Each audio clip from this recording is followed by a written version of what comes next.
नमस्कार फ्रेंड्स, कैसे हैं आप सब। आशा करती हूँ सभी बहुत अच्छे होंगे। मैं पूजा वेलकम करती हूँ आप सभी का आपके अपने चैनल अंकित वास्तु ज्ञान में। फ्रेंड्स, फागुन माह के शुक्ल पक्ष की पूर्णिमा की रात को होलिका दहन किया जाता है और इसके अगले दिन रंगों का त्योहार होली मनाया जाता है। इस दिन सभी लोग आपसी मतभेद भुलाकर एक दूसरे को रंग लगाते हैं और होली की बधाई देते हैं।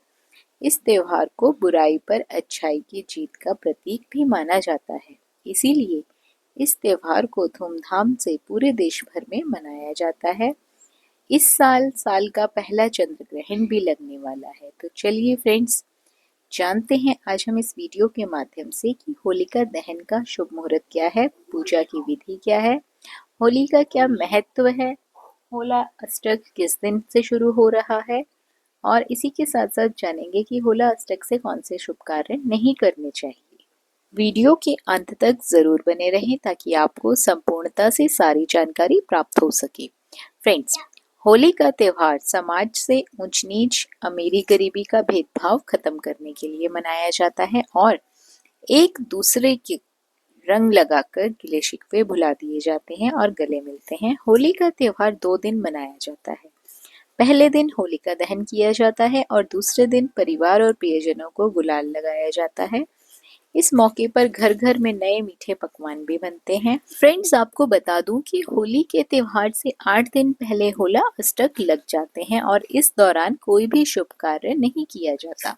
होला अष्टक फागुन मास के शुक्ल पक्ष की अष्टमी तिथि से शुरू हो जाता है और पूर्णिमा तिथि तक रहता है। इस बार होला अष्टक 17 मार्च से शुरू होंगे और 24 मार्च को होलिका दहन के साथ ही समाप्त हो जाएंगे। होला अष्टक के दौरान 8 ग्रह उग्र अवस्था में रहते हैं, इसीलिए होला अष्टक के समय कोई भी शुभ कार्य, मांगलिक कार्य नहीं किए जाते। फ्रेंड्स, बात कर लेते हैं कि होला अष्टक के समय कौन से कार्य वर्जित है और क्यों वर्जित है। होला अष्टक के दौरान कोई भी कार्य, शुभ काम सफल नहीं होता, साथ ही आशीर्वाद भी नहीं प्राप्त होता, आशीर्वाद व्यर्थ होता है। इसके अलावा ये भी कहा जाता है कि इस दौरान शुभ कार्य करने से बीमारी का खतरा बना रहता है, व्यक्ति को कष्ट होता है। इसीलिए होला अष्टक के दिनों को शुभ नहीं माना जाता है। पुरानी कथाओं के अनुसार ये भी माना जाता है कि होली से 8 दिन पहले हिरण्यकश्यप ने अपने पुत्र प्रहलाद को भगवान विष्णु के प्रति भक्ति भंग करने के लिए उसे तरह तरह की यातनाएं दी थी। तब से ये 8 दिन यातना के दिन भी माने जाते हैं। होला अष्टक के दौरान ग्रह अशुभ प्रभाव डालते हैं। इस कारण सलाह दी जाती है कि विवाह, मुंडन, गृह प्रवेश, इस तरह के शुभ कार्य नहीं करने चाहिए। इसी के साथ साथ कोई नया निवेश करने से भी बचना चाहिए। हम में से कई लोगों को होला अष्टक के बारे में नहीं पता है कि होला अष्टक होता क्या है। फ्रेंड्स, आपको बता दूं कि फागुन माह के शुक्ल पक्ष की अष्टमी को लोग होला अष्टक का पहला दिन मनाते हैं और होलिका दहन करने के स्थान को चूज करते हैं, यानी कि उसका चयन करते हैं। होलिका दहन वाले स्थान पर लोग रोजाना छोटी छोटी लकड़ियां इकट्ठी करनी रखने शुरू कर देते हैं। होला अष्टक के दौरान कुछ कार्य करने चाहिए और कुछ कार्य नहीं करने चाहिए। तो फ्रेंड्स, आपको बता दूं, होला अष्टक के दौरान पूजा पाठ का बेहद महत्व होता है। इन पूरे 8 दिन में जप तप करना चाहिए, भगवान श्री हरि विष्णु को भोग लगाना चाहिए, उनकी पसंदीदा चीजें बनानी चाहिए। ऐसा करने से घर में सुख शांति, धन और समृद्धि प्राप्त होती है। होला अष्टक के दौरान रोजाना भगवान राम, भगवान श्री कृष्ण वासुदेव की भी पूजा करनी चाहिए। हो सके तो महामृत्युंजय मंत्र का भी आपको जाप करना चाहिए। इसी के साथ साथ भगवान भोलेनाथ की आराधना भी जरूर करनी चाहिए। ऐसा करने से सभी तरह के शारीरिक और मानसिक रोग दूर होते हैं। होला अष्टक के दौरान विवाह, गृह प्रवेश, नामकरण, मुंडन आदि का कार्य बिल्कुल भी नहीं करना चाहिए। होला अष्टक के दौरान जमीन और घर के सौदे करने से भी बचना चाहिए। होला अष्टक के अनुष्ठानों में बाधा आती है, इसीलिए यज्ञ आदि भी नहीं करना चाहिए। होला अष्टक के दौरान कोई नया बिजनेस भी शुरू नहीं करना चाहिए। ऐसा करने से बिजनेस में हानि होने की संभावना बढ़ जाती है। होली के दिन साल का पहला चंद्र ग्रहण भी लगने जा रहा है। चंद्र ग्रहण 25 मार्च को सुबह 10:23 से शुरू होगा और दोपहर 3:02 तक रहेगा। हालांकि यह ग्रहण भारत में दिखाई नहीं देगा, इसीलिए होली पर इसका कोई प्रभाव नहीं पड़ने वाला है। फागुन माह के शुक्ल पक्ष की पूर्णिमा तिथि 24 मार्च को 9:56 पर शुरू हो रही है और इसका समापन 25 मार्च को दोपहर 12:29 पे हो रहा है।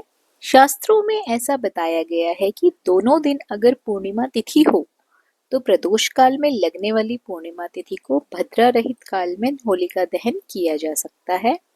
इसीलिए इस बार होली का पर्व 24 मार्च को मनाया जाएगा और अगले दिन 25 मार्च को रंगों का त्योहार होली खेली जाएगी। 24 मार्च को भद्रा भी लग रही है। इस दिन भद्रा सुबह के समय 9:54 से है और रात को 11:13 तक रहने वाली है। इसके बाद ही होलिका दहन किया जा सकता है। बात करते हैं होलिका दहन के शुभ मुहूर्त की, तो होलिका दहन 24 मार्च को रात्रि 11:13 से लेकर मध्य रात्रि 12:32 तक कर सकते। ऐसे में आपको सिर्फ 1 घंटा 20 मिनट का समय होलिका दहन की पूजा के लिए मिलने वाला है। होलिका दहन की पूजा किस विधि से करनी है फ्रेंड्स, तो होलिका दहन से पहले स्नान करके पूजा वाले स्थान पर उत्तर या पूर्व दिशा की ओर मुख करके बैठ जाना है। फिर गाय के गोबर से होलिका और प्रहलाद की प्रतिमाएं बनाकर थाली में रोली, फूल, मूंग, नारियल, अक्षत, साबुत हल्दी, बताशे, कच्चा सूत, फल, कलश में पानी भरकर रख लें। इसके बाद होलिका की पूजा आपको शुरू करनी है। पूजा की सामग्री को अर्पित करना है। साथ ही भगवान नरसिंह और विष्णु जी का नाम लेकर 5 अनाज अर्पित करने हैं। फिर प्रहलाद का नाम लेकर अनाज के दाने और फूल अर्पित करने हैं। इसके बाद कच्चा सूत लेकर होलिका की 7 होलिका की परिक्रमा कर लें। अंत में गुलाल डालकर जल अर्पित करें। होलिका दहन के दिन उसमें कच्चे आम, सप्तधान्य, नारियल के मुट्ठे, मूंग, चना, चावल आदि चीजें अर्पित की जाती हैं। ज्योतिष शास्त्र के अनुसार इस दिन विशेष पूजा अनुष्ठान या फिर कोई अचूक उपाय किए जाएं तो कई तरह के संकटों से बचकर धन संपदा और सुख शांति की प्राप्ति की जा सकती है। तो चलिए जानते हैं बहुत सरल से 5 उपायों के बारे में।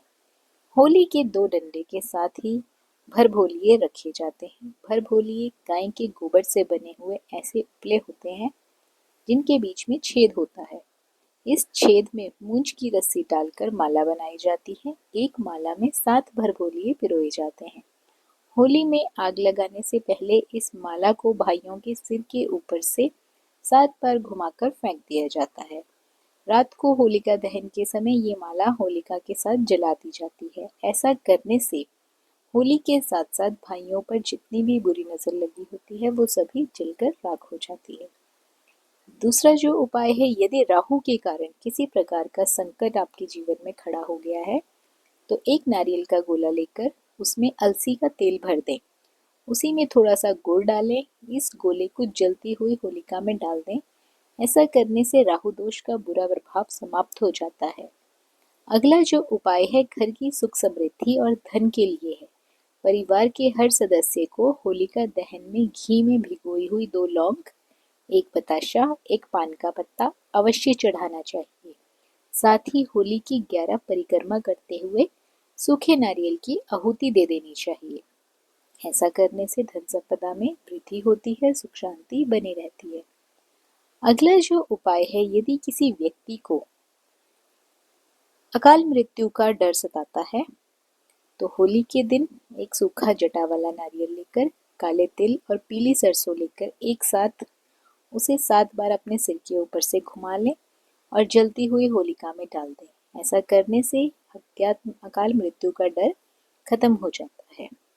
अगला जो उपाय है, यदि आपको ये शंका है कि आपके घर परिवार में किसी भूत प्रेत का साया है तो जब भी होली जल जाए तब आप होलिका की थोड़ी सी अग्नि अपने घर लेकर आए और अपने घर के अग्नि कोण में उस अग्नि को तांबे या मिट्टी के पात्र में रखें। सरसों के तेल का दीपक जलाएं। ऐसा भी कर सकते हैं कि होलिका दहन के दूसरे दिन होलिका की राख को घर लाकर उसमें थोड़ी सी राई और नमक मिलाकर रख दें।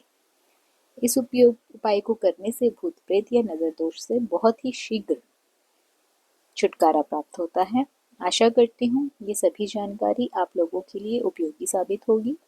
वीडियो पसंद आई हो तो वीडियो को लाइक और शेयर ज़रूर करें। चैनल पर पहली बार आए हैं तो सब्सक्राइब करना बिल्कुल ना भूलिए। बने रहिए आपके अपने यूट्यूब चैनल अंकित वास्तु ज्ञान में। धन्यवाद।